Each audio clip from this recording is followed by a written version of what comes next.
হরে কৃষ্ণ। সকল গর্ভবতী মায়েদের আমার সাদর প্রণাম। গীতা সমগ্র মানবজাতির জন্য সবচেয়ে গুরুত্বপূর্ণ ধর্মগ্রন্থ। জ্ঞানী সমস্ত মহাপুরুষগণ গীতা পাঠ করার পরামর্শ দেন। আপনি যদি মনে করেন গীতায় লেখা আছে কিভাবে পুজো করতে হয়, তাহলে আপনি একেবারেই ভুল, কারণ এতে রয়েছে পবিত্র জ্ঞান, যা গর্ভাবস্থার সুবর্ণ সময়ে প্রত্যেক গর্ভবতী মায়েদের পাঠ করা অত্যন্ত আবশ্যক। তবে বর্তমান সময়ে ব্যক্তিগত কারণবশত অথবা সাংসারিক চাপে পড়ে গীতা পাঠ করার সময় হয়ে ওঠে না। বৈজ্ঞানিক মত অনুযায়ী মাতৃগর্ভে শিশুর বৌদ্ধিক বিকাশ 70 থেকে 80% হয়ে থাকে। আর এটা আমরা সকলেই জেনে থাকি যে গর্ভাবস্থায় মা যেমন কর্ম করবে, যেমন আচরণ করবে, যেভাবে চলবে, তার সন্তানের মধ্যে সেই গুণগুলির বিকাশ ঘটবে। গীতা হলো মহাজ্ঞানের ভাণ্ডার। আমরা প্রত্যেক পিতামাতাই চাই যে আমাদের সন্তানের মধ্যে বৌদ্ধিক বিকাশের পাশাপাশি আধ্যাত্মিক বিকাশের সঞ্চার হোক। গীতায় 18টি অধ্যায় এবং 700টি শ্লোক রয়েছে, তাই প্রত্যহ গীতা পাঠ করা সম্ভব হয়ে ওঠে না। সেজন্য আজকের এই বিশেষ ভিডিওতে আমি আপনাদের জন্য গীতার সারাংশ নিয়ে এসেছি, যা প্রত্যহ একবার শ্রবণ করলে আপনার সন্তান গর্ভ থেকেই ভগবান তথা গুরুজনদের প্রতি ভক্তি, নিষ্ঠা এবং শ্রদ্ধার যথাযথ বিকাশ ঘটবে। যদি আপনাদের ভালোবাসা পাই, তাহলে গীতার অধ্যায় ভিত্তিক সারাংশ আমি আপনাদের সামনে উপস্থাপন করব। তাহলে চলুন দেরি না করে ভিডিওটি শুরু করা যাক। যে সকল মায়েরা শ্রীমদ্ ভাগবত গীতার জ্ঞান ভক্তি সহকারে শুনবেন, পরমেশ্বর ভগবান যেন সেই গর্ভবতী মা এবং তার গর্ভস্থ সন্তানকে সর্বমঙ্গল প্রদান করেন এবং সুস্থভাবে যেন তার সন্তান পৃথিবীর আলো দেখতে পারে, সেই আশীর্বাদ প্রদান করেন। জয় শ্রীকৃষ্ণ। রাধা রাধা। পরমেশ্বর ভগবান শ্রীকৃষ্ণকে শ্রদ্ধাপূর্বক প্রণাম জানিয়ে আমি আমার কর্ম শুরু করছি। পরমেশ্বর ভগবান শ্রীকৃষ্ণ বলেন, এই সংসার আমারই তৈরি মায়া দ্বারা আচ্ছন্ন। এই সংসার আমার দ্বারাই সৃষ্টি হয়েছে। আমি এই সংসারের পালনকর্তা। আবার আমি সবকিছুর বিনাশ করে থাকি। আমি অতীত, বর্তমান ও ভবিষ্যতের সকল প্রাণীকে জানি, কিন্তু বাস্তবে আমাকে কেউ জানতে পারে না।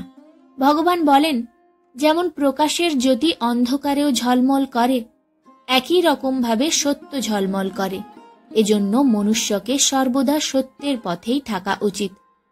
মৃত্যু হলো একটি অচল সত্য, যাকে কখনো পরিবর্তন করা সম্ভব নয়। যখন থেকে এই সংসার নির্মাণ হয়েছে, তখন থেকে জন্ম ও মৃত্যুর চক্র ঘুরে চলেছে। যেভাবে মনুষ্য তার পুরাতন বস্ত্র পরিত্যাগ করে নতুন বস্ত্র পরিধান করে, একই রকমভাবে আত্মাও পুরাতন জীর্ণ শরীর ত্যাগ করে নতুন শরীর ধারণ করে। এটাই হলো পৃথিবীর নিয়ম। এই কঠিন সত্যকে মেনে নিয়ে ভয়মুক্ত হয়ে বর্তমানে বাঁচাই উচিত। নিজের মনের ভেতর থেকে খারাপ গুণগুলিকে পরিত্যাগ করার কথা বলা হয়েছে ভগবদ্গীতায়। দম্ভ দর্পভিমানশ্চ ক্রোধ পরশুমেবচ অজ্ঞানম অভিজাতস্য পার্থ সম্পদ মাসুরি। অহংকার, রাগ, কঠোর বাণী এবং অজ্ঞানতা এইসব থেকে মনুষ্যকে দূরে থাকা উচিত। সৎগুণগুলো নিজের জীবনে ধারণ করা উচিত। এর ফলে জীবনে পরম শান্তির অনুভূতি হয়। শ্রীকৃষ্ণ আরও বলেছেন, নহে জ্ঞানেন সদৃশ্যং পবিত্র মিহ বিদ্যতে। অর্থাৎ এই সংসারে জ্ঞানের মতো পবিত্র আর কোনো কিছুই হতে পারে না। শ্রদ্ধাবান লভতে জ্ঞানম, অর্থাৎ জ্ঞানের প্রতি জিজ্ঞাসা থাকলে জ্ঞান লাভ করা যায়। জ্ঞানম লব্ধা পরম শান্তিম অচিরে নাধি গচ্ছতি। অর্থাৎ জীবনে শান্তি লাভ করার জন্য সাধনা নয়, বরং জ্ঞানের প্রয়োজন হয়। তিনি সমগ্র মানবজাতিকে উদ্দেশ্য করে অর্জুনকে বলেছিলেন, যদি মনকে বশে না করতে পারো, তাহলে সেই মন তোমার চরম শত্রু হয়ে উঠবে। যদি সফল হতে চাও তাহলে ভয়কে জয় করো। অর্জুন যখন কৌরবদের বিরুদ্ধে যুদ্ধ করতে রাজি হলেন না, তখন ভগবান শ্রীকৃষ্ণ তাকে বললেন, হত বৈ প্রপয়সি স্বর্গম জিতবা ভক্ষসে মহিমা তস্মাৎ উত্তিষ্ঠা কৌন্তেয় যুদ্ধেয়া কৃত নিশ্চয়।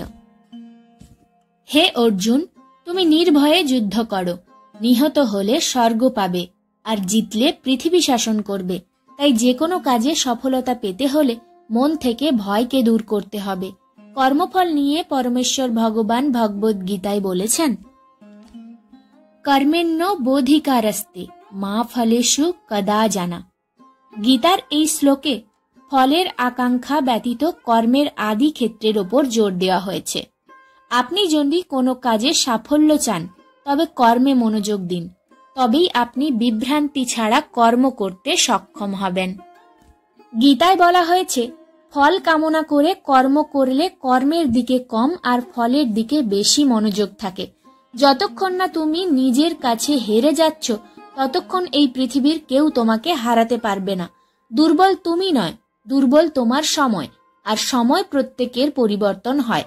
যারা প্রকৃত জ্ঞানী ব্যক্তি তারা না তো মৃত ব্যক্তির জন্য শোক করেন আর না তো তাদের জন্য শোক করেন যারা জীবিত আছেন, কারণ তিনি জানেন যে মারা গেছে সে আবার জন্ম নেবে, আর যে জীবিত আছে সেও একদিন নিশ্চয়ই মারা যাবে।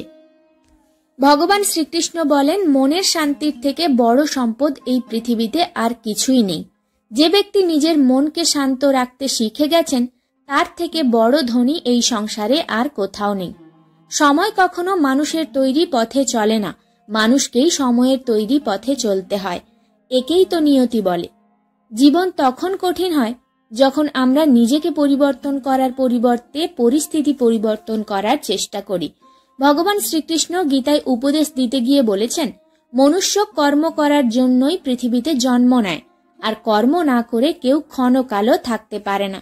পরিণামের কথা চিন্তা না করে মানুষকে নিজের কর্তব্য পালন করে যাওয়া উচিত। ক্রোধ মানুষকে নরকে টেনে নিয়ে যায়।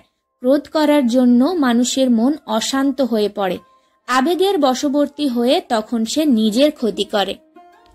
ভগবান শ্রীকৃষ্ণ বলেন, মনুষ্যকে ক্রোধ এড়িয়ে চলতে হবে। যতই রাগ হোক না কেন নিজেকে নিয়ন্ত্রণ করার প্রচেষ্টা করতে হবে। এই সংসার আজ যা তোমার আছে গতকাল তা অন্য কারো ছিল, আগামীকাল তা অন্য কারো হয়ে যাবে। তুমি এই পৃথিবীতে খালি হাতে এসেছো আর তোমাকে খালি হাতেই এখান থেকে ফিরে যেতে হবে। মনের ওপর নিয়ন্ত্রণ রাখা অত্যন্ত জরুরি। মানুষের মন বায়ুর মতো চঞ্চল হয়ে থাকে। এই মনের জন্যই মানুষ কাম বাসনার প্রতি আকৃষ্ট হয়ে নিজের লক্ষ্য থেকে ভ্রষ্ট হয়ে যায়। যদি জীবনে সফলতা পেতে হয় তাহলে মনের ওপর নিয়ন্ত্রণ পাওয়া খুবই জরুরি। মনকে নিজের বশে করতে পারলে মস্তিষ্কের শক্তি কেন্দ্রীভূত হয় এবং তার জন্য কাজে সফলতা পাওয়ার সম্ভাবনা বৃদ্ধি পায়। গীতা আমাদের শেখায় যে, যে ব্যক্তি নিজের মনের ওপর নিয়ন্ত্রণ লাভ করেছে তার মনে অপ্রয়োজনীয় চিন্তা এবং কামনা বাসনা প্রবেশ করতে পারে না। সে অকারণ ইচ্ছা থেকেই নিজেকে দূরে রাখতে পারে আর তার সাথে ব্যক্তি নিজের লক্ষ্যকে খুব সহজে জয় করে নিতে পারে। সদা সন্দেহকারী ব্যক্তি না তো এই জীবনে শান্তি পায় আর না তো অন্য জীবনে, আর সেজন্যই তুমি সন্দেহ প্রবণতা থেকে দূরে থাকো। অধিক সন্দেহ করলে মনের সমস্ত শান্তি নষ্ট হয়ে যায় আর ব্যক্তি ভ্রমের বশবর্তী হয়ে আপনজনদের সঙ্গে সব সম্পর্ক নষ্ট করে ফেলে। শরীরের সৌন্দর্য মনকে আকর্ষিত করে, কিন্তু স্বভাবের সৌন্দর্য হৃদয়কে আকর্ষণ করে। সেই জন্যই মনুষ্যের স্বভাব সর্বদা নির্মল হওয়া উচিত। কে কি করছে, কেন করছে এবং কিভাবে করছে, এসব থেকে যত দূরে থাকবে ততই তুমি সুখে থাকবে। জীবনে আমরা কতটা ঠিক এবং কতটা ভুল এটা একমাত্র দুজনই জানে। একজন হলেন পরমাত্মা এবং দ্বিতীয়জন হলেন আমাদের অন্তরাত্মা। ভগবান শ্রীকৃষ্ণ বলেন যে, যে ব্যক্তির মধ্যে জ্ঞানের অভাব এবং ঈশ্বরে বিশ্বাসের অভাব থাকে সেই ব্যক্তি জীবনে কখনো আনন্দ এবং সফলতা লাভ করতে পারে না। মানুষের দুঃখের প্রধান কারণই হলো তার মোহ, যে যত বেশি দুঃখ করবে সে তত বেশি দুঃখ ভোগ করবে। তোমার আফসোস তোমার অতীতকে পরিবর্তন করতে পারবে না, আবার তোমার দুশ্চিন্তা তোমার ভবিষ্যৎকেও পরিবর্তন করতে পারবে না। সেজন্যই বর্তমানের আনন্দ উপভোগ করাই সব থেকে সুখের। শ্রীকৃষ্ণ আরো বলেন, যে তোমার পাশে থাকে তুমিও তার পাশে সব সময় থেকো, আর যে তোমার সঙ্গে প্রতারণা করে তাকে তুমি ত্যাগ করো। যে স্থানে তোমার কোনো সম্মান নেই সেখানে কখনোই যাওয়া উচিত নয়, কারণ এটা করলে লোকে তোমাকে বোকা এবং দুর্বল ভাববে। ক্রোধ ভবতি সম্মোহ, স্মৃতিভংশ বুদ্ধিনাশ, বৃদ্ধিনাশ প্রাণস্যতি।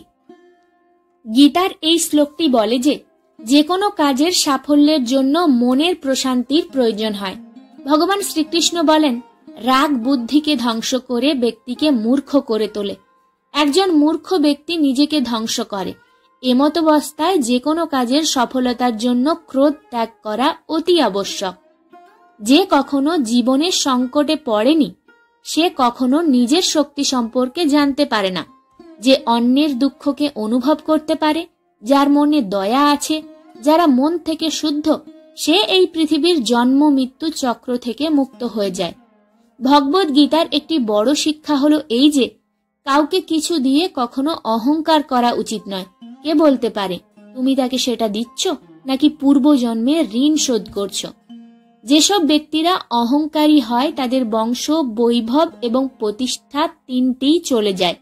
যদি বিশ্বাস না হয় তাহলে রাবণ, কৌরব এবং কংসকে দেখো, যারা অতিরিক্ত অহংকারের কারণে নিজেদেরকেই ধ্বংস করেছিল। ভগবান বলেন, যে ব্যক্তি আমাকে জেনে যায় সে এই কষ্টে ভরা পৃথিবীর জন্ম মৃত্যুর চক্র থেকে মুক্তি পেয়ে যায়। যে ব্যক্তি ভগবদ গীতা পড়ে এবং তাকে অনুসরণ করে তার জীবন থেকে সমস্ত দুষ্কর্মের প্রভাব নষ্ট হয়ে যায়। অতিরিক্ত রাগের সময় কিছুটা চুপ থাকলে এবং ভুলের সময় কিছুটা মাথা নত করলে জীবন আরো সহজ হয়ে ওঠে। যদি কাউকে বিশ্বাস করতে হয় তাহলে তার কথায় নয়, তার ব্যবহার দেখো। যা তোমার ভাগ্যে আছে তা দৌড়ে তোমার কাছে আসবে, আর যা তোমার ভাগ্যে নেই তা এসেও আবার চলে যাবে। ঝড় যেমন নদীতে থাকা নৌকাকে পথভ্রষ্ট করে দেয়, সেরকমই বাসনা মানুষের বুদ্ধিকে ভ্রষ্ট করে দেয়। যে মানুষ সুখ দুঃখে মান অপমানে শান্ত থাকতে পারে সেই মানুষ আমার অতি প্রিয়। বুদ্ধিমান ব্যক্তি যখন সম্বন্ধ রাখা বন্ধ করে দেয় তখন বুঝে নেওয়া উচিত যে তার আত্মসম্মানে কোথাও না কোথাও আঘাত লেগেছে। মানুষ এজন্য দুঃখী নয় যে সে ঈশ্বরের অস্তিত্ব বিশ্বাস করে না। মানুষ এজন্য দুঃখী কারণ সে ঈশ্বরের জ্ঞানকে বিশ্বাস করে না। সময় এলে সবকিছু পাওয়া, সময়ের আগে কোনো কিছু পাওয়ার ইচ্ছাই দুঃখের প্রধান কারণ হয়ে দাঁড়ায়। যারা প্রেমকে জঘন্য বলে তারা মূর্খ। এই জগৎ প্রেম দিয়েই তৈরি হয়েছে। প্রেমই হলো এই জগতের মেরুদণ্ড। মনুষ্য তার বিশ্বাস এবং চিন্তা ভাবনা দ্বারাই তৈরি হয়। যার মনের চিন্তা ভাবনা যেমন হয় সেই মানুষ সেই রকমই তৈরি হয়। এই সংসারে ভাগ্যের থেকে বেশি এবং সময়ের থেকে আগে না তো কেউ কিছু পেয়েছে আর না কখনো পাবে। মুখ থেকে বেরোনো কথার মধ্যে সংযম থাকা অত্যন্ত জরুরি, কারণ মুখের কথা একজনকে যা আঘাত দিতে পারে সেই আঘাতের ক্ষত কোনোদিনও পূরণ করা যায় না। শ্রীকৃষ্ণ বলেন যে ধর্মের জন্য লড়াই করতে শেখো, অধর্মের শত্রু হতে শেখো, এবং যারা তোমার আপন তাদের জন্য ত্যাগ করতে শেখো। সত্য সর্বদা জলে ভাসমান তেলের মতো। তুমি যতই মিথ্যার জল ঢালো সত্য সর্বদা ওপরেই থাকবে। জীবনের একটি অমূল্য শিক্ষা, খুব আনন্দের সময় কারো কাছে কোনো প্রতিজ্ঞা করো না, খুব রাগের সময় কাউকে উত্তর দিও না, আবার যখন খুব দুঃখ হবে তখন কোনো সিদ্ধান্ত নিও না। যদি কোনো মনুষ্য সমগ্র জগৎকে জেনে যায়, সমগ্র সংসারকে জেনে যায়, কিন্তু সে নিজেকে না জানতে পারে, তাহলেও সেই মানুষ নির্বোধ থেকে যায়। যদি কেউ তোমাকে প্রত্যাখ্যান করে তাহলে দুঃখ করো না, কারণ বাস্তবে সে তোমার মূল্য বোঝেনি।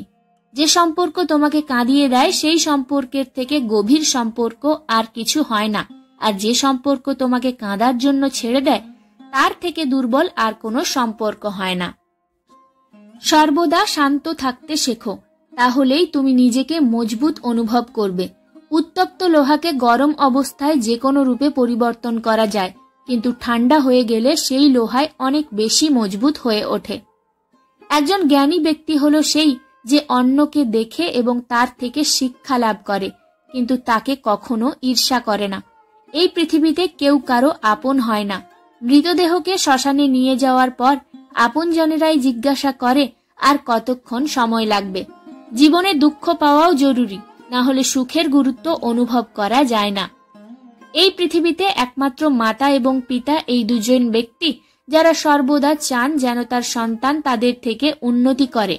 সময়, বন্ধু এবং সম্পর্ক এই তিনটে জিনিস যা আমরা বিনামূল্যে পাই, কিন্তু এদের মূল্য আমরা তখন বুঝতে পারি যখন কোনো একটি আমাদের জীবন থেকে হারিয়ে যায়। জীবনে কিছু দুঃখ আমাদের এমনও থাকে যা আমাদের বাঁচতে দেয় না, আবার জীবনে কিছু কর্তব্য এমন থাকে যা আমাদের মরতে দেয় না। তুমি যত ইচ্ছা ভালো কাজ করে নাও, তোমার প্রশংসা একমাত্র শ্মশানেই হবে। যদি তুমি কোনো ব্যক্তিকে একবার ক্ষমা করে দাও তাহলে তুমি জ্ঞানী, যদি দ্বিতীয়বার ক্ষমা করে দাও তাহলে তুমি নরম মনের মানুষ, কিন্তু যদি তুমি সেই ব্যক্তিকে তৃতীয়বার ক্ষমা করে দাও তাহলে তুমি এই দুনিয়ার সবথেকে বড় মূর্খ। এই জীবনের সবথেকে দামি জিনিস হলো তোমার বর্তমান। যদি এটা একবার হারিয়ে যায়, পুরো দুনিয়ার সম্পত্তি দিয়েও এটাকে তুমি আর ফিরিয়ে আনতে পারবে না। ঈশ্বরের কাছে কোনো কিছু চাওয়ার পর যদি তা না পাও তাহলে ঈশ্বরের ওপর রাগ করো না, কারণ ঈশ্বর তোমাকে সেটা দেয় না যেটা তোমার ভালো লাগে। ঈশ্বর তোমাকে সেটা দেয় যেটা তোমার জন্য ভালো। প্রেম সর্বদা ক্ষমা চাইতে পছন্দ করে, কিন্তু অহংকার ক্ষমা চাওয়াতে পছন্দ করে।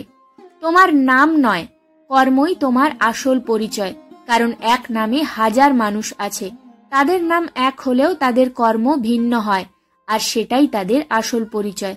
হাজারটা ভালো কাজের মধ্যেও লোক তোমার খারাপটাকেই মনে রাখবে, তাই লোকে কি বলছে তাতে মনোযোগ দিও না। ততটা সম্ভব নিশ্চিত থাকাই শ্রেয়, কারণ মানুষের পাপের জন্ম তার মুখের কথা থেকেই শুরু হয়। কারো সাথে ছলনা করা বা ঠকানো হলো একটা ঋণের মতো, যা অন্য কারোর কাছে তোমাকে প্রতিরোধ করতেই হবে। আজ তুমি একজনকে ঠকাবে, আগামীকাল তার পরিণাম তুমি অন্য কারোর কাছ থেকে অবশ্যই পাবে। যদি তোমার দৃষ্টি সত্যিই ভালো হয় তাহলে একমাত্র তুমি নিজের দোষ এবং অন্যের গুণগুলি খুঁজে পাবে। যে সময়ের সাথে স্বভাব পরিবর্তন করে তাকে কখনোই বিশ্বাস করা উচিত নয়। জীবনে কখনো নিজেকে অন্যের সাথে তুলনা করো না। তুমি যেমনই হও সেটাই সর্বশ্রেষ্ঠ। প্রত্যেকেই তাদের জীবন বদলানোর জন্য সময় পায়, কিন্তু সময় বদলানোর জন্য দ্বিতীয়বার জীবন কেউ পায় না। ভগবান বলেন, যা অবশ্যম্ভাবী তা ঘটবে, আর যা হওয়ার নয় তা কখনোই হবে না। এরকম বিচার যার মনে থাকে তাকে দুশ্চিন্তা কখনোই পীড়া দেয় না। ভালো উদ্দেশ্য নিয়ে যে কাজ করা হয় তা কখনোই ব্যর্থ হয় না, আর তার ফলও তুমি একদিন নিশ্চয়ই পাবে। জীবনের সবথেকে বড় ভুল হলো সেটাই যেটা থেকে আমরা কিছু শিখতে পারি না।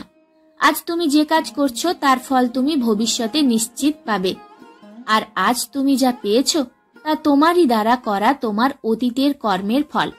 শ্রীকৃষ্ণ বলেন, যে মানুষ শ্রদ্ধা ভক্তির সঙ্গে আমার উপাসনা করে আমি তাকে সেই সব কিছু দিয়ে থাকি যা তার কাছে নেই, আর তার কাছে যা থাকে আমি তাকে রক্ষা করি। কাকে কি আর কতটা বলতে হবে যদি শিখে নাও তাহলে তোমার জীবন সার্থক হয়ে যাবে। যদি জীবনে কখনো সুযোগ পাও তাহলে স্বার্থ ত্যাগ করে সাহায্য করে দিও, কিন্তু কখনো স্বার্থপর হয়ে এড়িয়ে যেও না। ধর্ম দ্বারা পরিপূর্ণ হৃদয় সর্বদা ধর্মের পরামর্শ দেয়, আর অধর্ম দ্বারা পরিপূর্ণ হৃদয় সর্বদা অধর্মের পরামর্শ দেয়। কোন রকম দুঃখ কষ্টের মধ্যে তোমাকে এই 7টি গুণ বাঁচাবে: তোমার জ্ঞান, তোমার বিনম্রতা, তোমার বুদ্ধি, তোমার ভেতরের সাহস, তোমার ভালো কর্ম, সত্য কথা বলার অভ্যাস এবং ঈশ্বরের বিশ্বাস। যখন কঠিন সময় আসে তখন ব্যক্তি একা হয়ে যায়, কিন্তু এটাও সত্য যে সেই কঠিন সময় ব্যক্তিকে আরো মজবুত করে দেয়। যে তোমাকে সম্মান দেয় তাকে তুমি সম্মান দাও। কারো সামর্থ্য দেখে তার সামনে মাথা নত করা ভীরুতার লক্ষণ। তোমার সামনে যত বড় কঠিন পরিস্থিতি এসে পড়ুক না কেন, একটা কাজ করবে, নিজের সবকিছু ভগবানকে সমর্পণ করে দাও। ভগবানের ওপর বিশ্বাস সেই ছোট্ট শিশুর মতো করো যাকে হাওয়ায় ছুঁড়ে দিলেও সে ভয় পায় না, কারণ সে জানে তুমি তাকে নিচে ফেলে দেবে না। ভগবান শ্রীকৃষ্ণ বলেন, তুমি মন ছোট করো না। যদি আপনজন তোমার থেকে মুখ ফিরিয়ে নেয়, আমি তোমার সাথে সব সময় থাকব। কারো সামনে এতটাও ঝোঁকা উচিত নয় যে সে তোমাকে নিচু শ্রেণীর লোক ভাবতে শুরু করে। মনুষ্য সর্বদা তার ভাগ্যকে দোষারোপ করে, এটা জেনেও যে ভাগ্যের থেকে বড় হলো কর্ম, যেটা তার নিজের হাতে রয়েছে। জীবনে এমন একজন থাকাও জরুরি যাকে কিছু বলার জন্য ভাষার প্রয়োজন হয় না, তাকে পরমাত্মা বলা হয়। শ্রীকৃষ্ণ বলেছেন, মৃত্যুর সময় কোনো ব্যক্তি যদি আমার নাম করতে করতে দেহত্যাগ করে তাহলে সে আমার পরম ধাম প্রাপ্ত করবে। ভগবান শ্রীকৃষ্ণ অর্জুনকে বলেছেন, হে ভারত, প্রকৃতি আমার গর্ভাধান স্থান, আমি প্রকৃতিতেই গর্ভাধান করি, আর তা থেকে সর্ববৃদ্ধের উৎপত্তি হয়। মানুষ, দেবতা ও অন্যান্য যোনিতে যে সকল শরীর উৎপন্ন হয়, আমি তাদের পিতা এবং প্রকৃতি হলেন তাদের মাতা। হে মহাবাহ, সত্য, রজ এবং তম এই 3 গুণ দেহ মধ্যে আত্মাকে আবদ্ধ করে রাখে। এর মধ্যে সত্ত্বগুণ হল নির্মল এবং নির্দোষ। এই সত্ত্বগুণ আত্মাকে সুখ ও জ্ঞানের সঙ্গ দিয়ে আবদ্ধ করে রাখে। রজগুণ আত্মাকে রাগ, তৃষ্ণা, আসক্তি প্রভৃতি কর্মাশক্তি দ্বারা আবদ্ধ রাখে। আর তমগুণ হল জীবের ভ্রান্তি ও অজ্ঞানতার কারণ। এই তমগুণ আমোদ, প্রমোদ, আলস্য, নিদ্রা দ্বারা আত্মাকে আবদ্ধ রাখে। যখনই সকল ইন্দ্রিয় দ্বারে জ্ঞানের প্রকাশ হয় অথবা নির্মল জ্ঞান উৎপন্ন হয়, তখন বুঝবে সত্ত্বগুণ বৃদ্ধি পেয়েছে। যখন লোভ, লালসা প্রকাশিত হয় তখন বুঝবে রজগুণ বৃদ্ধি পেয়েছে। আর যখন মোহ ঘিরে আসে, বুদ্ধি বিপর্যয় ঘটে এবং কর্তব্যে অনীহা আসে, তখন বুঝবে তমগুণ প্রাধান্য পেয়েছে। সত্ত্বগুণ প্রাপ্ত অবস্থায় যদি দেহত্যাগ করে তবে সে স্বর্গলোক প্রাপ্ত হয়। যদি রজগুণ থাকা অবস্থায় জীব দেহত্যাগ করে তবে পরজন্মে কর্মী হয়ে মনুষ্যজনিতে জন্মগ্রহণ করে। আর যদি তমগুণ অবস্থায় দেহত্যাগ করে তবে বোকা, পাগল অথবা অবিবেকী হয়ে এই জাতীয় বিভিন্ন যোনিতে জন্মগ্রহণ করে। হে অর্জুন, আমি অব্যক্ত রূপে সমস্ত জগৎ ব্যাপী আছি। সমস্ত জীব সকল আমাতে অবস্থিত, কিন্তু আমি তাহাতে নই। যেমন আয়নাতে তুমি নিজের প্রতিবিম্ব দেখতে পাও, অর্থাৎ তুমি আয়নার মধ্যেও আছো, কিন্তু আয়না তোমার মধ্যে নেই। হে কৌন্তেয়, কল্পের শেষে সমস্ত জীব আমাতেই বিলীন হয়, আবার কল্পারম্ভে পুনরায় তারা আমার থেকেই নির্গত হয়।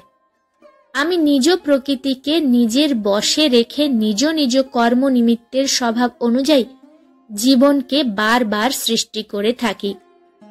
আমার অধিষ্ঠানের জন্য এই জগৎ প্রসব হয়, এজন্যই জগৎ বারবার উৎপন্ন হয়। হে কৌন্তেয়, যারা অন্য দেবতায় ভক্তিযুক্ত হয়ে পূজা করে তারাও আমাকেই পূজা করে, কিন্তু তারা শাস্ত্রবিধি অমান্য করে। আমি সর্বজ্ঞের ফলদাতা ও ভোক্তা এই তত্ত্ব জানে না বলেই তারা পুনরায় সংসারে পতিত হয়। যারা দেবগণের পুজো করেন তারা দেবলোকে যায়, পিতৃগণের পুজো যারা করেন তারা পিতৃলোকে যায়। যারা যক্ষ রক্ষাদিকের পুজো করেন তারা ভূতলোক প্রাপ্ত হন, কিন্তু যারা আমার ভজনা করেন তারা আমাতেই প্রাপ্ত হন। যিনি আমাকে পত্র, পুষ্প, ফল, জল ইত্যাদি ভক্তিপূর্বক দান করেন, আমি সেই ভক্তের উপহার গ্রহণ করে থাকি। ভগবান শ্রীকৃষ্ণ দেহের সঙ্গে আত্মার সম্পর্ককে খুব সুন্দরভাবে ভাগবত গীতায় তুলে ধরেছেন। জীবের মূল সত্তা কি? দেহের সাথেই বা আত্মার সম্পর্ক কি? আত্মার স্বরূপ কি? এই সকল জটিল বিষয়বস্তু খুব সূক্ষ্মভাবে ভগবান শ্রীকৃষ্ণ গীতায় তুলে ধরেছেন। আমাদের মূল সত্তাকে অবগত করার জন্য প্রথমেই আত্মার স্বরূপ সম্পর্কে ভগবান ধারণা দিচ্ছেন। অন্তবন্তু ইমে দেহা নিত্যাসক্তা শরীরন অনাসীন প্রমেয়স্য তস্মাৎ যুদ্ধস্য ভারত। আত্মা যে দেহকে নশ্বর বলে আশ্রয় করে অবস্থান করে সেই দেহ নশ্বর বলে কথিত হয়েছে, কিন্তু আত্মা হল অবিনশ্বর। তাহলে এখন এই প্রশ্নের উত্তর খুঁজতে হবে যে আমি আসলে কে? দেহটা যদি নশ্বর হয় তাহলে তো তার ধ্বংস অনিবার্য। তাহলে আমি ধ্বংস হয়ে গেলে কর্মফলের ভোগটা কার? এই প্রশ্নের উত্তরটা কিন্তু ভগবান শ্রীকৃষ্ণ এই শ্লোকে স্পষ্টভাবে প্রতীয়মান করেছেন। দেহটা যেহেতু নশ্বর তাই এই দেহটা আমি নই। যেহেতু আত্মা অবিনশ্বর ও নিত্য তাই আত্মাটাই হচ্ছি আমি। আমার মূল সত্তা হলো আমি এক আত্মা যে একটি দেহকে আশ্রয় করে আছি। দেহটা আত্মার একটি আবরণ মাত্র। যেটা ভগবান আরো স্পষ্ট করে বলেছেন, বাসাংসি জীর্ণানি যথা বিহায়ায় নবানি গৃহান্তি নরোপরাণী। অর্থাৎ যেরকম মনুষ্য তার পুরাতন বস্ত্রগুলি ত্যাগ করে নতুন বস্ত্র ধারণ করে, সেইরূপ জীবাত্মাও পুরাতন শরীর ত্যাগ করে নতুন দেহ ধারণ করে। বর্তমানে আমি দিয়ে এই দেহকে আশ্রয় করে আছি, আবার কোনো এক সময় পুরাতন বস্ত্রের মতোই এই দেহকে পরিত্যাগ করে কর্মফল অনুযায়ী নতুন একটি দেহ আমি ধারণ করব। এটাই হলো প্রকৃতির বিধান। এখানে কিন্তু ভগবান আমাদের আত্মাকে জীবাত্মা বলে সম্বোধন করেছেন। এর মানে হলো আমি হলাম আত্মা, তবে জীবাত্মা, আর পরমেশ্বর ভগবান যেহেতু সর্বভূতে অবস্থান করেন, তাই তিনি হলেন পরমাত্মা। যেহেতু আমার জন্ম হয়েছে, তাই আমার মৃত্যু অবশ্যম্ভাবী, কিন্তু জন্ম ও মৃত্যু কোনো সৃষ্টি বা বিনাশ নয়। গীতার ভাষায় এটা দেহ পরিবর্তনের একটি নিয়ম মাত্র। জাতস্য হে ধ্রুব মৃত্যু ধ্রুবম জন্ম মৃতস্য তস্মাস পরিহার্য অর্থে নাতম সচিতম অরোহসি। যার জন্ম হয়েছে তার মৃত্যু নিশ্চিত, আবার যার মৃত্যু হয়েছে তার জন্ম হওয়া নিশ্চিত, সুতরাং অবশ্যম্ভাবী। তার জন্য আমাদের শোক করা উচিত নয়। এটি হলো ভগবদ্গীতার সবথেকে বড় উপলব্ধি। যারা এই শরীরকে সর্বস্ব বলে মনে করেন, তারাই কেবল দুঃখ ভোগ করেন। কিন্তু যারা জানেন এই শরীরটা আমি নই, আমি জীবাত্মা, আমার বিনাশ নেই, তারা কখনো কোনো কষ্টে ব্যতীত হন না, অথবা অধিক আনন্দে প্রভাবিত হন না। বিষয় চিন্তা করতে করতে মানুষের তাতে আসক্তি জন্মায়। আসক্তি থেকে কামনা, কামনা থেকে ক্রোধ, ক্রোধ থেকে মোহ, মোহ থেকে স্মৃতিভংশ, এবং স্মৃতিভংশ থেকে বুদ্ধিনাশ, আর বুদ্ধিনাশ হলেই বিনাশ ঘটে। কিন্তু যার ইন্দ্রিয় প্রসন্ন চিত্ত এবং বুদ্ধি ঈশ্বরে স্থিত, তিনি অমৃত লাভ করেন। আর যিনি অযুক্ত, যার চিত্ত ঈশ্বরে সমাহিত নয়, তার আত্মা বিষয়ক বুদ্ধিও হয় না। যার আত্মার বিষয়ক বুদ্ধির চিন্তা নেই, তার শান্তিও নেই। আর যার শান্তি নেই, তার সুখ কোথায়? আমাদের মন সকল ইন্দ্রিয়কে পরিচালনা করে। যখন ইন্দ্রিয় সকল মনের অধীন এবং প্রজ্ঞাবান, যার ইন্দ্রিয় সকল বিষয় থেকে নিবৃত্ত হয়ে তার প্রজ্ঞা প্রতিষ্ঠা হয়েছে বলে জানবে, যেমন নদীর জল সমুদ্রে প্রবেশ করে বিলীন হয়ে যায়, তেমনি আত্মাবান ব্যক্তিতে বিষয় সকল প্রবেশ করলে তাতে চিত্ত বিক্ষিপ্ত না হয়ে স্থির থাকে। এইরূপ স্থির আত্মাবান ব্যক্তি শান্তি লাভ করে। কিন্তু যিনি ভোগ কামনা করেন, তিনি শান্তি পান না।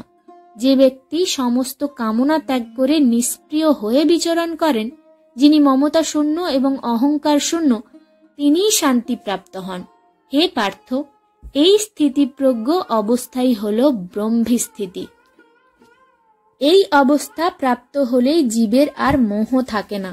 মৃত্যুকালেও এই অবস্থা বিদ্যমান থাকায় তিনি ব্রহ্মে লীন হন, অর্থাৎ তিনি মোক্ষ লাভ করেন। তৃতীয় অধ্যায় অর্জুনের প্রশ্নের উত্তরে শ্রী ভগবান কর্মযোগের অবধারণ করেছেন।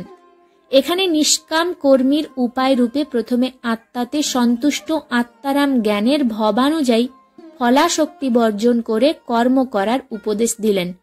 তারপর অহংকার বর্জিত নির্লিপ্ত বুদ্ধিতে কর্ম করার উপদেশ দিলেন। তিনি বলেছেন, ময়ি সর্বাণি কর্মাণি সম্মন্ন সন্ধাত্ত চেতসা, অর্থাৎ বিবেক বুদ্ধি দ্বারা আমাদের সমস্ত কর্ম সমাপন করো। এখানেও শ্রী ভগবান কর্মযোগের সহজ পন্থা স্পষ্ট করে নির্দেশ করে দিচ্ছেন। ঈশ্বরে সমস্ত কর্ম সমাপন করতে হবে আমাদেরকে, তাহলে সেই কর্মের ফল আর আমাদের ওপর বর্তাবে না। ঈশ্বর তার অনন্ত কৃপা গুণে আমাদের সমস্ত কর্মভোগ কাটিয়ে মোক্ষের অধিকারী করে দেবেন। এরপর চতুর্থ অধ্যায়ে ভগবান তার করুণার পরাকাষ্ঠা প্রকাশ করে প্রতিজ্ঞা করেছেন, হে যথা মাম প্রপদ্যন্তে ভজামহ, অর্থাৎ যে যেখানে যেভাবে যে অবস্থায় আমার শরণ নেয়, তাকে সেখানে সেইভাবে সেই অবস্থায় আমি অনুগ্রহ করে থাকি। যে বিষয় কামনা করে আমি তাকে কাম্য বস্তু প্রদান করে থাকি, যে মোক্ষ বাসনা করে আমি তাকে মোক্ষ ফল প্রদান করে থাকি। যে ভক্তি প্রার্থনা করে তাকে আমি ভক্তি প্রদান করি। আমাদের জীবনের সবথেকে কটু সত্য হলো এটি যে আমরা সর্বদা সুখের জন্য চেষ্টা করি, কিন্তু আমরা সবাই দুঃখ পাই। আমরা প্রেম কামনা করি, কিন্তু আমরা হতাশার সাথে মিলিত হই। আমরা জীবন কামনা করি, কিন্তু আমরা জানি যে আমরা প্রত্যেক মুহূর্তে মৃত্যুর দিকে এগিয়ে যাচ্ছি।